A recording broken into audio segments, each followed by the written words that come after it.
to our channel. अब अघि हाम्रो एक्युट टन्सिलाइटिसको भिडियो र एनाटोमी अफ टन्सिलको भिडियोहरू बनिसकेको छ. Now it's turn for the chronic tonsillitis. So अगाडिको भिडियोहरू हेरि छैन भने please go on through the video. माथिकोमा हामीले जेनरल कन्सेप्टहरू दिए, जेनरल एनाटोमी अबाउट टन्सिल हामीले डिस्कस गरिसकेका छौँ. Then we just move on to the acute tonsillitis. दुईटैमा हामीले नेमोनिकसँग धेरै खिलवाड गर्न थालिसकेका छौँ. अब it's turn for the chronic tonsillitis. So chronic as it name suggest it's for a long duration of time. टन्सिलको इन्फ्लामेसन छ. सो अब क्वेसन हुन्छ how much is time. Chronic टन्सिलाइटिसमा कति टाइम भयो भन्दाखेरि क्रोनिक अघि नै भनिसकेको छु 3 महिनाभन्दा बढी छ भने. Okay, so if tonsillitis persist greater than for 3 months then you term it as a chronic tonsillitis. Now talking about chronic tonsillitis, again persistent tonsil infection and basically more common in older children and young adults. Again school going children, अब school going children older भइसक्यो हैन, so old भइसक्यो. So older children and young adults. Now etiology, what might be the causes? So most of the time यो भनेको चाहिँ acute tonsillitis बाट chronic tonsillitis तिर गएर आउँछ. Okay, so it may be a complication of acute tonsillitis. हाम्रो अघि नै ओरेन्ज भन्ने नेमोनिक्समा आइसकेको छ.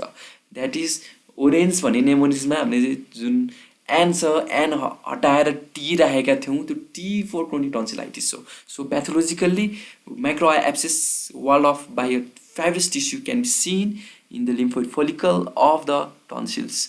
Now subclinical infection of tonsil without an attack भनेको चाहिँ एट्याकहरू आइरहेको हुन्न होइन, तर के हुन्छ भन्दाखेरि चाहिँ with asymptomatic phase. Sub clinical भने अब हाम्रो सिम्टम्सहरू नदेखिएला होइन. सो सब क्लिनिकल्ली टन्सिलहरू इन्फेक्टेड भइरहेको हुनसक्छ. And chronic infection in the sinuses or teeth हामीलाई थाहा छ होला, लाइक वरिपरि यदि डेन्टल क्यारिजहरू होइन, दाँतहरू किराले लागेको छ अथवा साइनोसाइटिसहरू छ भने बेसिकली जुन साइनस र टिथ यिनीहरू भनेको चाहिँ के हुन्छ, टन्सिलको वरिपरि नेबरिङ स्ट्रक्चरहरू हुन्छ. सो टन्सिललाई के अरे टन्सिल इन्फेक्सन भयो भने छिमेकीहरूलाई असर पर्छ, त्यसरी नै छिमेकीहरूलाई असर पर्यो भने टन्सिललाई पनि असर पर्छ, भाइस वर्सा. ओके होइन. Now chronic infection in the sinus or the teeth may be a predisposing factors. And यो तलको छ that is chronic tonsillitis rarely occur after 50 years है. This will be the etiology, acute tonsillitis follow गरेर अथवा subclinically infected or chronic infection in case of sinus or teeth sinusitis को complicationहरुबाट. Now after the chronic tonsillitis को etiology पछि we will be going on with the types of the tonsillitis. That is chronic tonsillitis. Chronic tonsillitis basically 3 type को छ, 3टा type को. अगाडि 2टा देखेर नजुक्यौं है त, यी 3टा देखियो नि. अब बिलिभ भयो नि हैन, बताइयो नि, 3टै छ है. सो क्रोनिक फोलिकुलर टन्सिलाइटिस हुन्छ, क्रोनिक प्यारेन्काइमाइटस टन्सिलाइटिस हुन्छ, र अर्को चाहिँ टन्सिलाइटिस चाहिँ टन्सिल चाहिँ सानो हुन्छ बट स्टिल इट इज इन्फ्ल्याम्ड. त्यसलाई हामीले भन्छ क्रोनिक फाइब्रोइड टन्सिलाइटिस है त. नाउ फोलिकुलर टन्सिलाइटिस अघि भने जस्तै टन्सिल क्रिप्टहरूमा के भइरहेको हुन्छ, एक्जुडेटहरू इन्फेक्सनहरू भएर देयर मे बी एक्जुडेटहरू भइरहेको हुन्छ. So tonsil crypt are full of the infected cheesy material which shows on the surface as a yellowish स्पटहरू हामीले भनेको थियौँ नि अघि हाम्रो अगाडिको भिडियोहरूमा हामीले देखिसकेका छौँ. How the yellowish spots can be seen. Now chronic parenchymatous tonsillitis, यसमा त के हुन्छ, again there will be the hyperplasia of the lymphoid tissue. त्यसैले गर्दाखेरि टन्सिल भने चाहिँ ठुलो देखिन्छ है त, टन्सिल भने ठुलो देखिन्छ, इन्लार्ज. अब मेन समस्या कति बेला आउँछ भन्दाखेरि जुन टन्सिल भनेको हाम्रो ओरल क्याभिटी हुँदै ओरल क्याभिटीमा हुन्छ नि त. सो इट विल बी हाम्रो it will interfere with speech and deglutition र इभन रेस्पिरेसन है त. पछाडितिर इन्लार्जहरू हुन सक्यो भने के हुनसक्छ, लाइक हाम्रो त फ्यारिङ्स नेजोफ्यारिङ्सबाट हावा छिरेर तलबाट जाने यो होइन, यो फ्यारिङ्स नै के हुन्छ, अब्स्ट्रक्ट गरिदिन्छ. त्यसैले हावा कहाँबाट जाओस्, टेन्सन भयो, लाइफ ड्यामेज हुनसक्छ है. सो रेस्पिरेसनमा अब्स्ट्रक्सन हुनसक्छ इफ इट ग्रोज पोस्टेरियरली. फ्यारिङ्सतिर पछाडि पोस्टेरियर फ्यारिङ्स ओरो फ्यारिङ्सको पछाडितिर ग्रो भन्नाले इन्लार्ज भयो भने चाहिँ and it will cause obstruction in the respiratory pathway. Then sometime the attack of sleep apnea, हामीले भन्छौँ यसलाई अब्स्ट्रक्टिभ स्लिप एप्नियाहरू पनि देखिन सक्छ है. So cessation of the respiration can occur. त्यसपछि क्रोनिक फाइब्रोइड टन्सिलाइटिस आउँछ। क्रोनिक फाइब्रोइड टन्सिलाइटिसमा के हुन्छ, tonsil will be small. Fibrosis भयो भने के हुन्छ, स्मल हुन्छ। हामी सिरोसिसमा पढिरहेको हुन्छ नि, सिरोसिसमा के हुन्छ, यो लिभरमा के हुन्छ, फाइब्रोसिस भयो भने के हुन्छ, क्रोनिक भने जेठो दाइ कस्तो हुन्छ, कान्छा दाइ हुन्छ, सानो हुन्छ नि फाइब्रोसिस भएर। त्यसरी नै in case of the tonsils, if tonsils will be fibrous, it will be a small tonsils है, but still यो जिरे खुर्सानी नपत्याउने खोलाले बगाउँछ, द्याट इज सानो भएर पनि के भयो त, it can cause the infection है पछि। देन अब नेक्स्ट कुरा के हुन्छ भन्दाखेरि क्रोनिक फाइब्रो टन्सिलाइटिसमा we can elicit a important sign, एकदम कार्डिनल साइनै भन्छ, Irwin Moore sign. Irwin Moore साइनमा के हुन्छ भन्दाखेरि इफ यु प्रेस, अब के हुन्छ टन्सिलर पिलरमा हामीले इफ यु प्रेस है त, अब प्रेस भने हामीले के प्रेस गर्ने, टङ डिप्रेसरले if you press on the anterior tonsillar pillar है, त्यसमा के हुन्छ भने now we can see the pus coming out from the tonsils है त। Pulse can be seen to see the head. So if we depress, or with the help of tongue depressor, if we press the anterior tonsil pillar, then we can see the white pus coming out from the fibroid tonsil. Just like the Irwin mode sign bhन्छ. This is very important. One of the cardinal sign of chronic tonsillitis la MCQ. सोध्छ ल।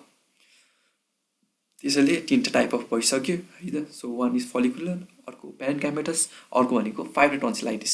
Now clinical फिचर्समा the one भनेको अब अघि जस्तै सोर थ्रोटहरू लामो समयसम्म, अब अघि सोर थ्रोट थियो एक्युट टन्सिलाइटिसमा, अहिले पनि सोर थ्रोटै हुन्छ, पेनहरू भइरहेको हुन्छ, chronic irritation in the throat with कफ एलङ विथ अब के हुन्छ भन्दाखेरि जुन हेरिटोसिस ब्याड ब्रेड, किन भन्दाखेरि अब जुन क्रिप्टहरूमा एक्सिडेटहरू भएर जम्मा भइरहेको हुन्छ, it will impart very bad breath or foul breath है त। So thick speech and difficulty in swallowing and choking spells at a night when tonsil are large and obstructive भनेको अब सुत्न अब्स्ट्रक्टिभ स्लिप एप्नियाले गर्दाखेरि सास फेर्न गाह्रो भएर जससँग उठ्न सकिन्छ। And of course difficulty in swallowing, difficulty in breathing and also changing the speech will be thick speech है त। Now chronic speech will be thick due to the chronic tonsillitis. Now examination मा के हुन्छ भन्दाखेरि बेसिकली अघि भने जस्तै हामीले इर्विन मोड साइनहरू इलिसिट गर्न सक्यो भने that will be one of the most cardinal sign. त्यो चाहिँ अघि नै भनिसकेका छौँ। यही हुन्छ टन्सिल भनेको स्मल हुन्छ, त प्रेस गर्दाखेरि हामीले के हुन्छ चिजी लाइक एन्ड अथवा फ्र्याङ्क पस लाइक म्याटेरियल देखिन्छ, जुन हामीले एन्टेरियर पिलरमा टङ डिप्रेसरहरू लिएर थिचिन्छ, we call it Irwin Moore sign है त। देन अर्को साइन भनेर चाहिँ त्यो with the flushing of anterior pillar compare to the rest of the pharyngeal mucosa is an important sign है त, फ्लसिङ अफ एन्टेरियर पिलर। अनि the next sign will be enlargement of jugulodigastric lymph node, enlargement of the jugulodigastric lymph node है, जुन चाहिँ हाम्रो कहाँ हुन्छ, यस नेक of म्यान्डिबलको मुनि हुन्छ, just below neck of the mandible, sorry neck भन्न आयो, एङ्गल अफ म्यान्डिबल नि है त। सो एङ्गल अफ म्यान्डिबलको मुनि if you just see then you can त्यो पाल्पेट गऱ्यो भने इट विल बी लार्ज है त। र यो jugulodigastric lymph node will be non tender, म धेरैचोटि भनिरहेको हुन्छु, नन टेन्डर म धेरैचोटि लेखिसकेको छु, non tender jugulodigastric lymph node है, इम्पोर्टेन्ट छ। यो भइहाल्यो। त्यो बाहेक यदि फलिकुलर छ भने we can see a yellow speck of a pus on the middle surface of the tonsil as discussed earlier. Then tonsil also यदि प्यारेन्काइमेटस छ भने it will show the enlargement, sometime they will meet in the mid लाइनमा miss भयो भने kissing tonsil grade 4 है त। Now this is how you examine. यो एक्जामिनेसनमा म फेरि जोड दिन चाहन्छु तीनटा कार्डिनल थिङ्गेल है त, तीनटा कार्डिनल। त्यो भनेको के हो, यो इर्विन मोड साइन, यो भनेको ग्रिनमा लेखेको छ इर्विन मोड साइन बिर्सिनै हुन्न है त। थिच्दाखेरि टङ डिप्रेसर एन्टेरियर पिलरमा थिच्दाखेरि frank pus or cheesy material, flushing of the anterior pillar compare to the rest of the pharyngeal mucosa, and next भनेको enlargement of jugulodigastric lymph node. यो तीनटा चाहिँ एक्जामिनेसनमा हेर्नै पर्छ। नाउ ट्रिटमेन्ट भनेको के हुन्छ भन्दाखेरि बेसिकली हामी हेर्छौँ होइन, अघि नै भनिसकेछौँ, कुनै पनि एउटा के हुन्छ भन्दाखेरि कोएक्सिस्टेन्ट इन्फेक्सनहरू जस्तो साइनोसाइटिसहरू, डेन्टल इन्फेक्सन, डेन्टल क्यारिजहरू त्यस्तो छ भने पनि हाम्रो टन्सिलाइटिस, क्रोनिक टन्सिलाइटिसहरूलाई चाहिँ इटियोलोजीहरूमा कन्ट्रिब्युट गरिरहेको हुन्छ। So the main thing is that better to treat that होइन। सो नरहेका बाँस नबजेकी बाँसुरी होइन। सो बाँसलाई काटिदिने, द्याट इज काट्ने भनेर हटाइदिने क्या। जस्तो साइनोसाइटिस छ भने treat the sinusitis, dental infection dental क्यारिजहरूसम्म treat those infection and caries है। सो नोजमा कुनै एउटा इन्फेक्सनहरू छ भने ट्रिट दोज थिङ है। So conservative treatment consist of attention to the general health, diet, bed रेस्टहरू गर्नै पर्यो। अब के हुन्छ भन्दा टन्सिलहरू भनेको अब धेरै लामो समय अब इन्टरफियरहरू के अरे इन्लार्जहरू भयो भने र basically if it will be अब जस्तो अब डेग्लुटिसन र रेस्पिरेसन भनेको त भेरी भाइटल हो नि त होइन त। अब यो भनेको त भाइटल हो भनेपछि भाइटल फङ्सनलाई नै हाम्रो इन्टरफियर गरिरहेछ भने त्यो सुन्नेकोलाई नै काटिदिने, टन्सिलेक्टोमी गरिदिने है त। यो भनेको प्याराडाइज क्राइटेरियामा पनि पर्छ एउटा, जहाँ चाहिँ टन्सिल इन्लार्ज भएर यदि स्पिच डेग्लुटिसन र रेस्पिरेसनमा कम्प्रोमाइज गरेको छ भने हामीले ट्रिटमेन्ट भने अर्को वान अफ द ट्रिटमेन्ट भने टन्सिलेक्टोमी पनि हो। नाउ कम्प्लिकेसन भनेको अघिको ओरेन्ज जस्तै खान्छ मेन। सो अघि जस्तै पेरिटन्सिल एब्सेस, प्याराफाइन्ज रब्स, intertonsillar abscess, this are the abscess है त। अब एब्सेसहरू कसरी हुन्छ भन्दाखेरि जुन एउटा क्रिप्टहरूमा इन्फेक्सन एक्जुडेटहरू भइसकेपछि सुरुमा चाहिँ यो इन्टरटन्सिलर एब्सेस हुन्छ, त्यसपछि पछि यो ब्रस्ट भएर चाहिँ पछि पेरिटन्सिल भनेको टन्सिलरको वरिपरिको भएको स्पेसमा चाहिँ एब्सेस फर्म हुन्छ, जुन चाहिँ हाम्रो इन्टरटन्सिलर एब्सेस चाहिँ ब्रस्ट भएर चाहिँ पेरिटन्सिलर एब्सेसतिर लिड गर्छ है त। Then tonsillolith like stone formation in the tonsils and tonsillar cyst and also अब हामीले भनिसकेका छौँ के अरे PSG and post streptococcal glomerulonephritis and also rheumatic heart डिजिजहरू पनि कज गर्न सक्छ due to the molecular mimicry and even skin disorder र आई डिसअर्डरलाई पनि प्रिसिपिटेट गर्छ। नेभर फर्गेट कम्प्लिकेसनमा तिनवटा एब्सेसहरू कहिले पनि नभुलौँ है त। अब यो भनेको हाम्रो कम्प्लिकेसन थियो and we are done perhaps with the complication, and I would like to conclude this video here. सक्यो and please do watch other video also. माथिको भिडियो नि हेर्नु होला। Please keep loving our channel. हामीलाई माया प्रेमको एकदमै आवश्यकता छ। धन्यवाद।